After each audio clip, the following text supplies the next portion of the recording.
OK, une autre capsule de non-verbal. Mon nom, c'est Nicolas Fradette et aujourd'hui, on va parler de la direction de la paume d'une main.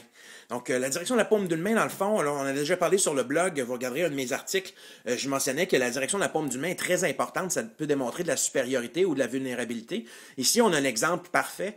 Donc, dans le fond, la personne qui est à droite, ici, a sa main supérieure, sa main droite par-dessus celle de la personne à main gauche et ça démontre, lorsqu'on a notre paume vers le bas comme ça démontre une supériorité, une domination et la personne vers la droite qui a sa main, pardon, la personne à gauche qui tient le verre, qui a sa main vers le haut, la paume vers le haut, c'est plus une ouverture, mais c'est peut être aussi une vulnérabilité ou se faire dominer par l'autre. Lorsqu'on donne une poignée de main comme ça, il y a peut-être des situations où est-ce que ça peut être bon d'avoir la paume vers le bas, ou il y a peut-être des situations que ce serait mieux d'avoir la paume vers le haut.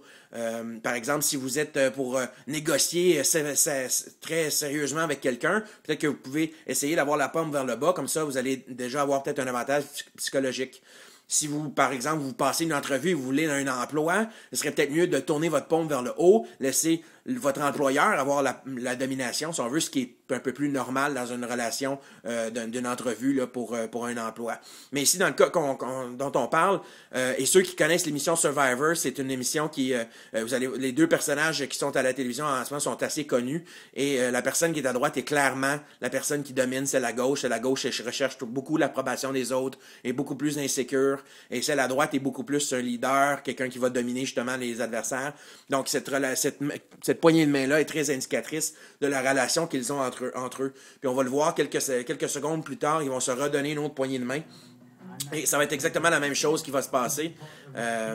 Russell, ici la personne à droite, domine encore par sa poignée de main. On peut le voir encore. Sa main paume vers le bas, tandis que celle de coach, la personne à gauche, est paume vers le haut, qui est un signe vraiment clair que c'est lui qui est dominé dans la relation. C'est ce qui complète la capsule. Pour plus d'informations sur le non-verbal, visitez mon blog nicolasfradette.com.